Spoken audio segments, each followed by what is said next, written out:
Ladies and gentlemen, welcome back. After that lunch that we had, welcome back to the fourth edition of Green Literature Festival. We are resuming, and this time we have a very short suspense prepared here for you. And before I break it to you, we have with us Mr. Berty Ashley. Some of you might have already known him. Berty Ashley was born and brought up in the ancient Tamil city of Madurai. He is currently a molecular geneticist at the Dystrophy Annihilation Research Trust. Well, when he's not busy doing his research or write grants, he can be usually seen at a concert or at a quiz. Now that gives away why he is here. So Berty has been taking part and conducting quizzes since his school days. The love for trivia and funda made him develop his own characteristic quizzing style, in which he infuses his trademark humor and pop culture references. A childhood dream came true when Siddharth Basu, who is known as the godfather of quizzing in India, invited him to be the senior content editor for the South Indian version of Kaun Banega Crorepati, where he was responsible for making the questions and ensuring their facts are correct. He is the author of the popular Easy Like Sunday Morning quiz in the Hindu Sunday magazine, which is renowned for the workoutability factor. Berty is a coffee lover who at any time is ready for a hot cup of filter coffee. And this was established firmly when he and his team won the first India Coffee Board coffee quiz. Some of the corporate for which he has brought in his own brand of entertaining quizzes are TCS, Union Bank of India, Cisco, Blue Star Private Limited, and many more to the list. He is known for his fun and workoutable quizzes, which are usually filled with puns and jokes, just like in his book. Now, ladies and gentlemen, with a great round of applause, can I please invite Mr. Berty Ashley onto the dais. Over to you.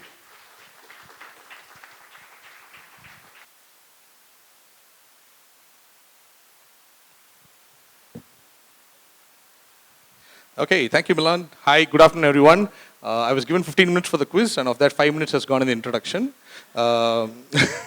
If anybody wants to know more about me, just hit Google. Anyway, the sus could be suspense or suspicious, or in our case, sustainability, which is what we're going for. It's also highly sus that they called me to do this quiz about sustainability, so I thought I'll put that as the name of the quiz. I would like to give a shout out to Livable. They're the ones who are sponsoring this event. Thanks, guys. They're doing a great job. As always, go online, Google them. You'll find out all you need to know. So here is how we're going to be doing this. Lovely audience over here. I can see you. So the rules of this quiz are very clean. So all the details are on screen. So if you want the question, everything's on the screen. And if you think you know the answer, put up your hand. As simple as that. And once you put up your hand, I will come to you. Do not shout out the answer. There are times when it'll be so obvious that you would want to shout out the answer. Please do not do so. Put up your hand, we'll come to you. If you've already won a prize because you're really smart, which all of you are, obviously, give others a chance because it's the same prize. You don't want two copies of the same thing. Okay, I'm just letting it out right now. So now these questions are also there to put in a sort of, trigger you to think about something that has to do with sustainability, something that has to do with climate or the city we live in or the country we live in. So if you want more details, please come forward. Either ask me or ask Livable. The reason I'm saying ask me is because for the last 10 years, obviously climate change has affected all of us, but I have become engaged more in the science behind it. And I work with institutions on a full-time basis about talking about sustainability. So please feel free to do so. And finally, good luck. So here we go. So I can see this, so it's good, it's clear. Can we have those 4 lights off? Because that is for the speaker, but the speaker is completely useless in this context because we need only the screen to be seen. Right? Excellent. Now this way I look good on social media as well. Now, so look at the screen, and when you see the question, put up your hand. Right? So here is question number 1. What is common to these modes of transport? As simple as that. The answer is pretty much that gentleman over there. Hello, sir. How do you do? Yes, sir, you. Lovely. I was about to ask, what's your name? Please do introduce yourself so we may know who we're talking to. Alistair Scott. Into the mic, please, so everybody can hear you. Hello, I'm Alistair Scott. Hi, Alistair. And the answer is? Hydrogen. And you are right, my man. Okay, Milan, take his name down. And ladies and gentlemen, we can have an applause for the winner of the first question. So he got it right. This is my safety slide. Don't worry, it'll keep coming. Hydrogen. Yes. So those are the three types of transport which are coming up now. We have the Toyota Mirai, which runs on hydrogen. It has a silencer which lets out water vapor. Remember, if you're stuck in traffic in Whitefield behind a car and it's letting out water vapor and you feel like you're on a sauna, that is the future I want to be in. Next is H2 Fly, which is an aircraft that runs on hydrogen. And finally is Alstom's Coradia Linen. And you all know about this because Haryana, for some reason, wants one of these things. Why? Already there is no water in your city. Why do you want one of these running in? We come here, bro. We have lots of water. We will run this train. Anyway, as you can see, that's H2 Fly. That's the name of the aircraft because it uses H to fly. Yes, well done. Random chemistry joke there. Okay. So that's hydrogen. Well done. Now let's go to question number 2. Now, this is the circular economy of sustainability, where you minimize systematic leakage and negative externalities. Oh, there's somebody's hand is already up there. Hello, can we have a mic to that lady over there, please? You could introduce yourself and tell us the answer. Okay, let me finish the question. What is the name of this diagram? Don't call it Steve or something. Let's just say that's what I call it. There's a particular name for it. Yes. Hi, my name is Navya and the animal is a butterfly. Wait, I can't see you. Hold on. Hi, Navya. Yes. Butterfly. Well done. There you go. And full points to her. Now, you can see it looks like a butterfly as well. But more importantly is the fact that if there is butterflies around you, then that means the environment is good. That this is a sustainable environment. It's called a butterfly diagram. It also, the shape, the colors, all remind you of this beautiful insect, which will thrive only in places where there is less pollution and there is more, well, invitability to the environment where it lives. Well done. Question number 3. This is a microscopic view of an object that we are all very, very familiar with, right? Yes, Professor Ravi is up his hand. So this is the big Revolution Ocean Retractable Dash. It's comprised of 73% recycled ocean-bound plastic. And the paperboard used in the packaging comes 100% from recycled content. It's the biggest plastic polluter on the planet. Can we have the mic to that? You know the answer, but you don't want to give it. How sweet. Tell the answer to the person in the back. Tell the answer to the person in the back. Phone a friend. Okay, who wants to go? Oh, hello. Hi. Wait, hold on. Oh, you want to go for it? Go Yeah, for it. I guess this is the ball of the pen. Is that your name? The rule was you have to introduce Oh, yourself. sorry, I am Ananya. Hi, Ananya. Yes, and the answer is? This is the nip of the pen. Specifically, you did say the word? The ball pen. Yes, ballpoint pen. There's a ball at the end of the point, and there's a ballpoint pen. Well done. Well done, Ananya. So this is the ocean-bound recycled plastic. Now, all of you know about a ton of plastic that's floating around in the oceans. There's little islands of plastic. And these guys, what they do is they take that plastic and use that to make ballpoint pens. Because ballpoint pens are one of the worst contributors to plastic pollution around the world. Well done. Now, talking about generally the people who use lots of this, let's go to Florida. So, this is Saltwater Brewery in Delray Beach in Florida. Now, that's the 6-pack of beer, right? My question is, you see that ring on top, that gray color ring? Now, what is that made of? And here's your clue. This is Florida. Hello, sir. Yes. Let's go. Do you need to tell me what that's made of? Obviously, introduce yourself. My name is Venkat. I think it's aluminium.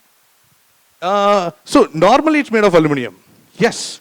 Aluminum or plastic. Yes, sir. Introduce yourself.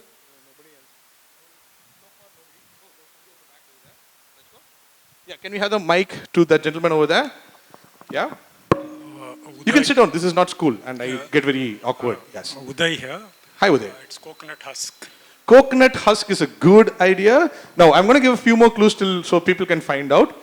This is Florida, which is very famous for one thing that the Americans keep doing every summer, which I cannot understand why. Okay, so let's go. What do young people do in Florida? What do young Americans do in Florida when they are there on the summer break? You know what young people do in Florida on a summer break. Why do I think that this is okay? Go, come on. Ravi Chellam, recycle surfboards. Recycle surfboards is a nice idea. Thank you, Professor. No, it's actually a little more simpler. I'll tell you the story. So people go get drunk. Yes, but let me give the clue so that you can get it easily. So Florida is where college students go get drunk. One thing they do, they take six packs along with them on their boats and throw it into the sea. That's what they always do, right? So the thing is, the cans are recyclable and they don't affect the environment. But those things that hold them are the worst polluters. Ma'am, now if you would like to introduce yourself and tell me what do you think it's made up of. And you can see the picture, it should help you. Wheat and barley. So what does that make it?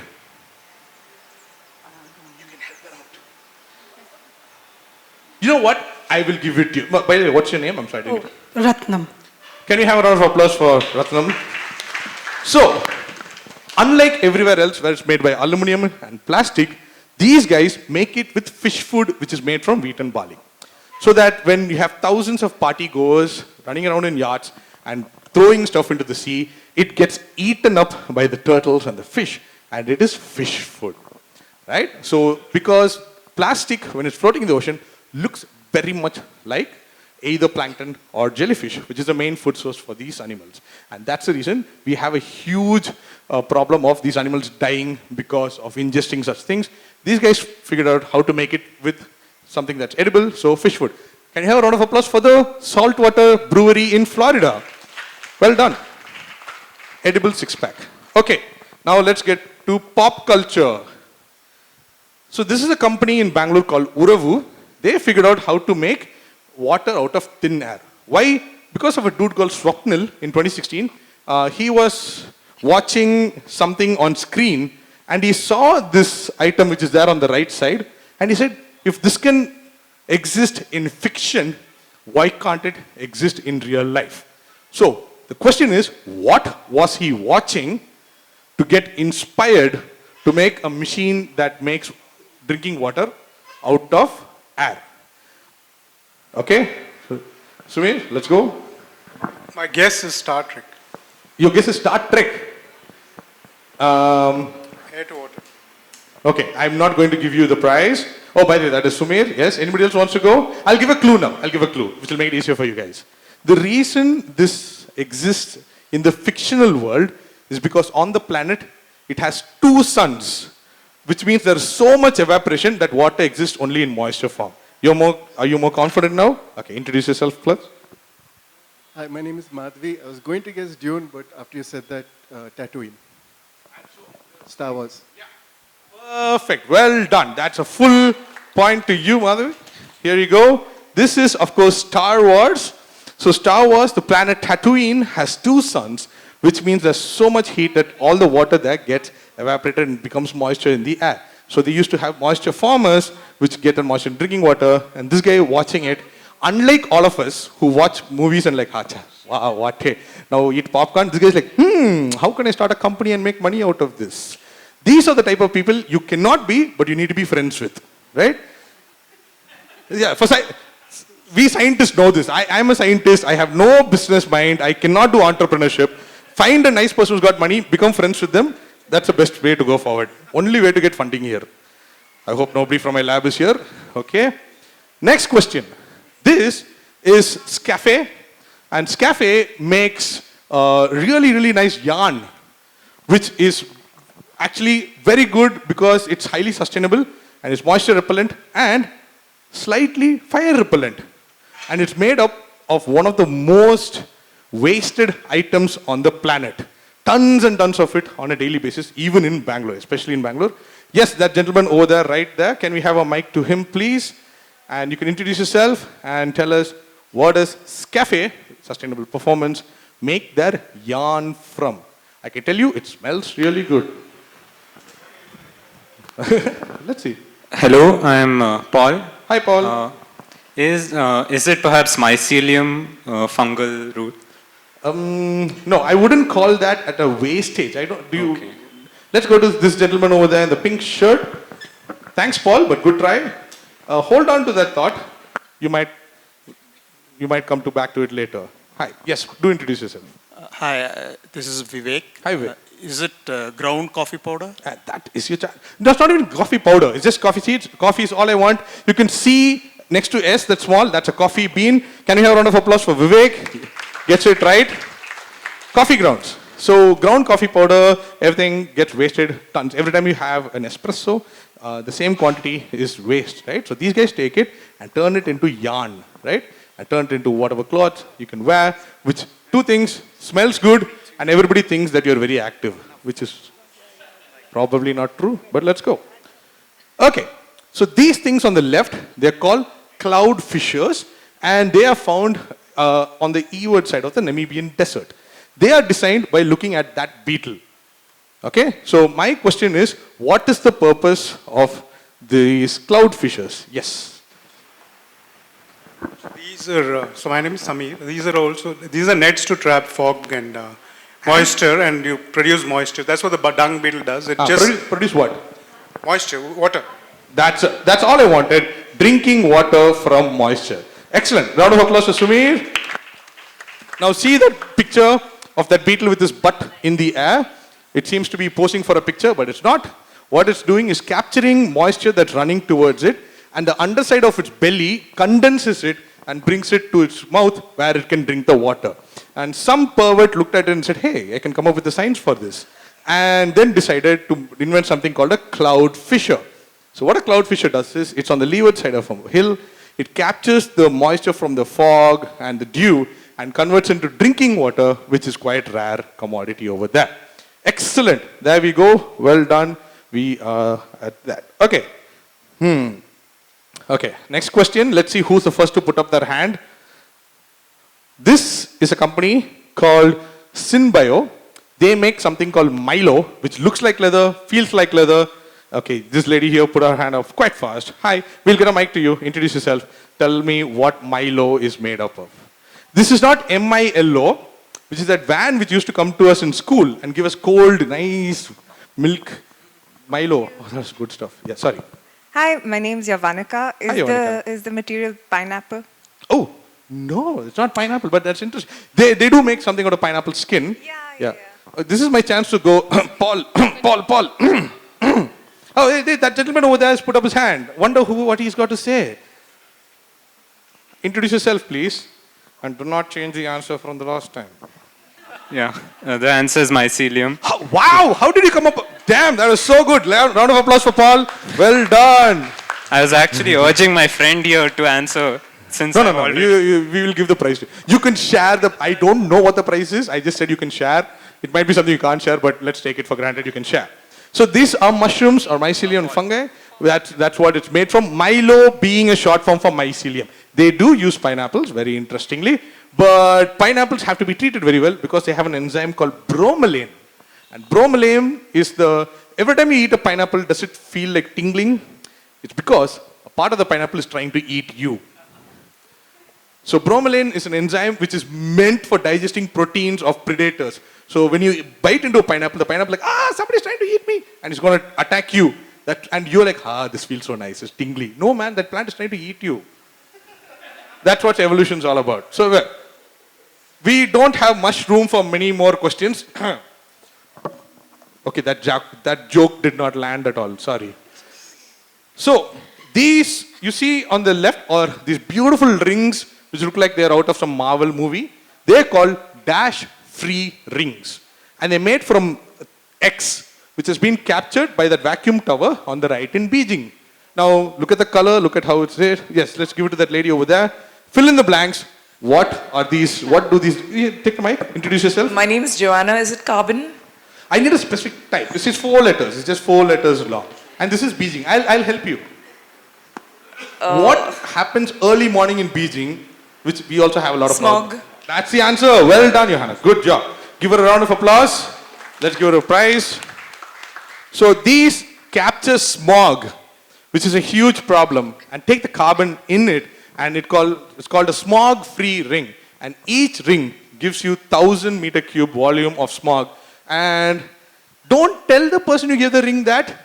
Just tell them it's an amethyst or something like that. I mean, yeah, trying to tell them that, yeah, this is smog. No. Unless it's SMAUG, I am not interested. Not a lot of things fans here? Yes, one lot of things fans here. Thank you, very good, well done. Okay, I think we've come to the last question. We are out of time. So this is CarLink, which is made by a company. Oh, there you go, full speed over here. So these guys make a marker which has really nice, dense black ink. And they are based in Bangalore. Now, the reason they are based in Bangalore is because they get funding, blah, blah, blah. No, there's another reason why they're based in Bangalore. Because they collect their carbon from... Pollutants, the, traffic. What's your name? Preeti. Hi, Preeti. Yes, what's the answer? The pollutants, the exhaust fumes. Perfect. Well done. There we go. Preeti gets it right. This is from the exhaust fumes of cars and bikes. So they insert this and they call it... Obviously, Bangalore is the best place to do this. Yes, so you get a lot of carbon and they turn it into ink, and that is turned into lots of really good art. And ladies and gentlemen, that brings me to the end of this quiz. I hope you had fun. We learned something. Shout out to Livable for allowing me to do this. And also shout out to all the wonderful people who come up with these ideas and follow up on them. And especially, they're not given gratitude to all the people who supported them. All the small people who did funding, all the family who supported them in their crazy ideas. What, you watch Star Wars, you want to make a machine? Hey, that and all, no, fine, go do it. So I like to be grateful to all those people who support them, and wish you all a wonderful. Thank you to the Greenlit Festival for allowing me to do this. I hope you had fun. Have a wonderful day. Thank you. Well, thank you so much, Berty, for that engaging and entertaining fun quiz that we just had. And we'll make sure the next time we have an afternoon slot, we'll call you definitely. Well, with that being said, once again, thank you. Let me take this opportunity to invite Dr. Alistair Scott, Co-Director, Global Rewilding Alliance. Please do join me on the dais to present a memento, a token of appreciation for Mr. Berty. Please do join us on the dais.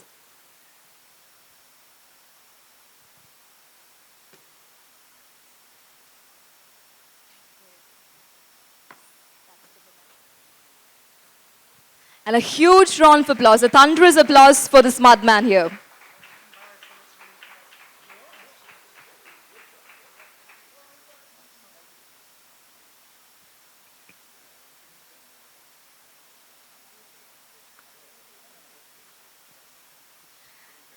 Thank you so much. We look forward to meeting you again.